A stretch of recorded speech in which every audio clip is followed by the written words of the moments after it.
y bienvenidos de regreso a nuestro estudio de Marcos. Hoy vamos a hablar del capítulo 11 y 12. Así que si no los han leído todavía, háganle pausa a este video, lean los capítulos, tomen sus notas y vuelvan para hablar de lo que hemos aprendido.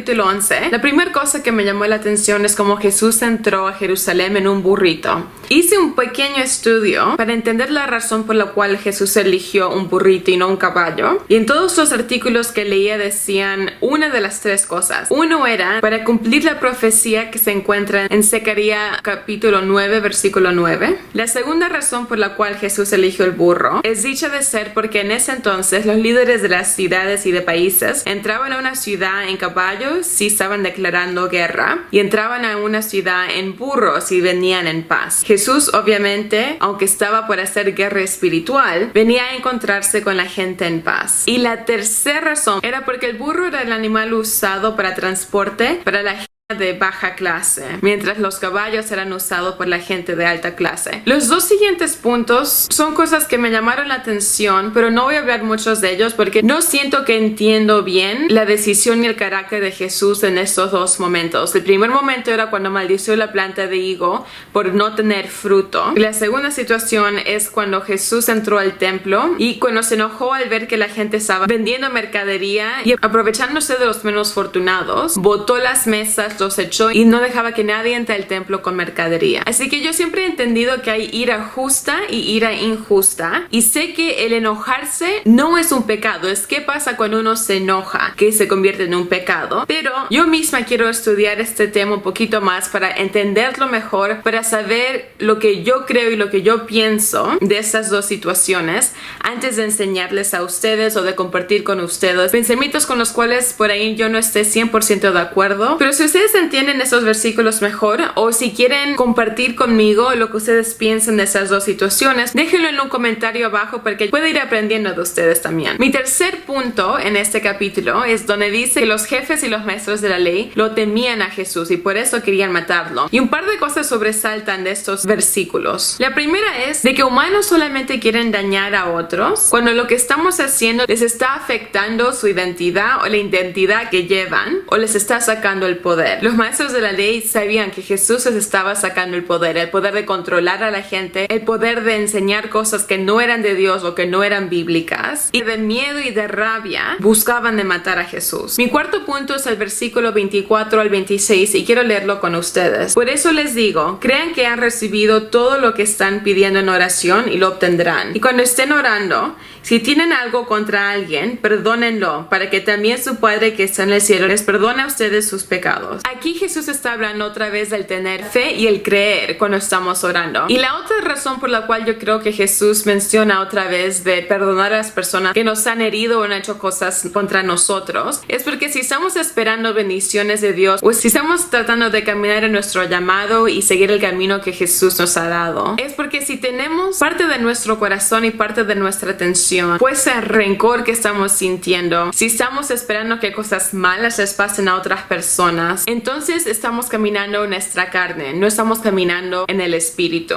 Y para poder recibir la plenitud de las cosas que Dios tiene para nosotros, tenemos que estar con corazones limpios, corazones abiertos y manos abiertas. Una de las imágenes que siempre ha quedado conmigo después de que la aprendí, cuando alguien nos hace daño o hace algo contra nosotros, si nosotros no los perdonamos, es como que hemos agarrado una piedra y la sostenemos en la mano. Y más rabia y rencor que nos entre en el corazón hacia esa persona hace que agarremos esa piedra con más fuerza, y en la realidad el agarrarnos de esa piedra solamente nos hace daño a nosotros, no le está haciendo daño a la otra persona. Y si Dios nos pide de recibir a su espíritu, a las bendiciones que tiene para nuestras vidas, con las manos abiertas, y acá estamos nosotros con una piedra, no vamos a poder recibir la plenitud que nos está esperando. Y también creo que hay un límite a cuánto Dios nos puede bendecir cuando nosotros estamos eligiendo de vivir en pecado y en forma formas que no representan al corazón de Dios. Y eso no es porque Dios no crea que merecemos las bendiciones que Él tiene para nosotros, pero a veces, si Dios nos bendice en ciertas áreas, mientras todavía vivimos en pecados, nos puede hacer daño. Y también podemos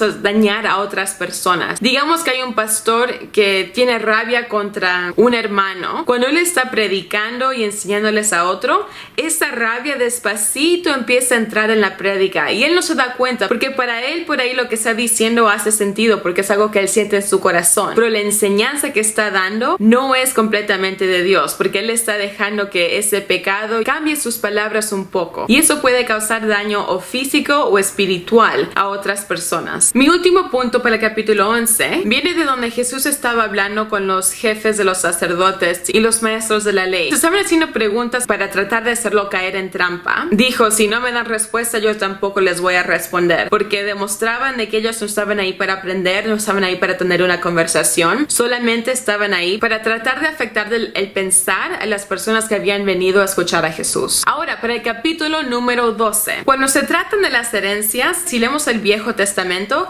vemos que en varias familias han pasado de que hermanos tratan de robarle la herencia a otros. Se lo ve en la historia de Jacob y Esau, se lo ve con David, con Joshua. Así que cuando empezaron a hablar de herencias en este capítulo, me hizo acordar a eso. La decisión que esos trabajadores tomaron de matar a los siervos y de matar al hijo del jefe solamente demuestra de que no tenían inteligencia o la sabiduría para darse cuenta de que matar a esos hombres no garantizaba de que la herencia iba a ser de ellos o que el terreno iba a ser de ellos. Y refleja a Jesús y Satanás. Satanás trataba de cambiar quién iba a recibir la herencia de Dios en este mundo, y usó a los maestros de la ley y a los jefes de los sacerdotes para matar a Jesús, pensando que de este modo él iba a ganar. Pero él no tenía la sabiduría para ver que al matar a Jesús cumplían las profecías y liberaba a la humanidad. Así que si entre familia se están peleando por las herencias que han sido dejadas, tomen un momento de buscar la sabiduría de Dios, porque cuando se trata de herencias, el enemigo viene a romper familias.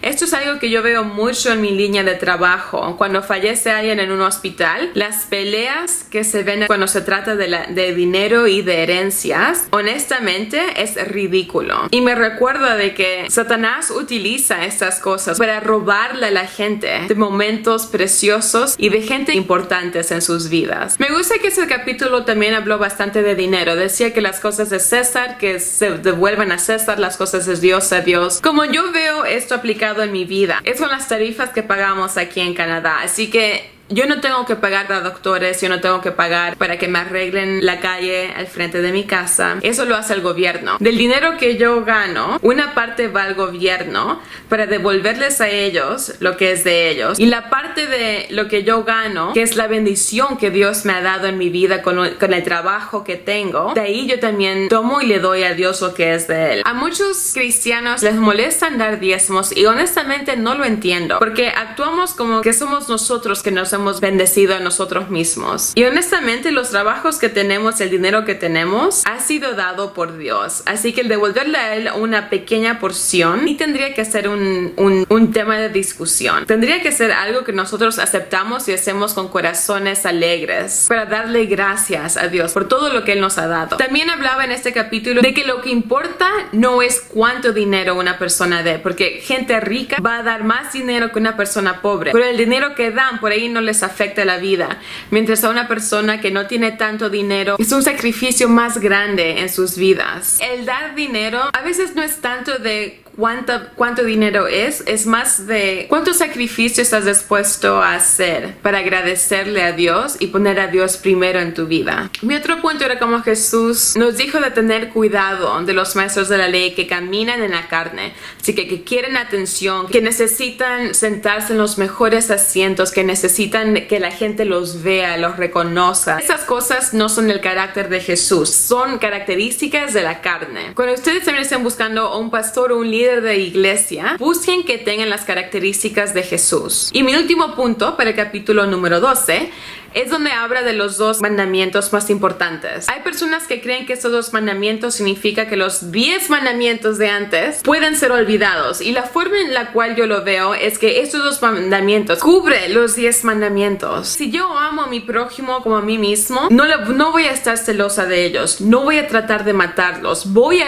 honrar a mi madre y mi padre, no voy a cometer adulterio, porque eso no honra y no demuestra amor hacia mi prójimo. Y lo mismo con el primer mandamiento. Si yo en mi corazón creo que Dios es el único Dios y quiero vivir mi vida demostrando eso, entonces voy a honrar al nombre de Dios, no lo voy a usar en vano, no me voy a hacer yo la más importante en mi vida. Y es la razón por la cual yo trato de vivir una vida que honra a los 10 mandamientos. A veces fallo, pero trato. Y eso es para el capítulo número 11 y 12. Ya solamente nos quedan 4 capítulos para este estudio y en septiembre empezará algo nuevo. Dejen sus pensamientos y sus notas en los comentarios y hablemos un poco más de estos capítulos. Que sientan la presencia de Dios y la guianza del Espíritu Santo en sus vidas esta semana. Ya nos veremos en un par de días. Sean bendecidos.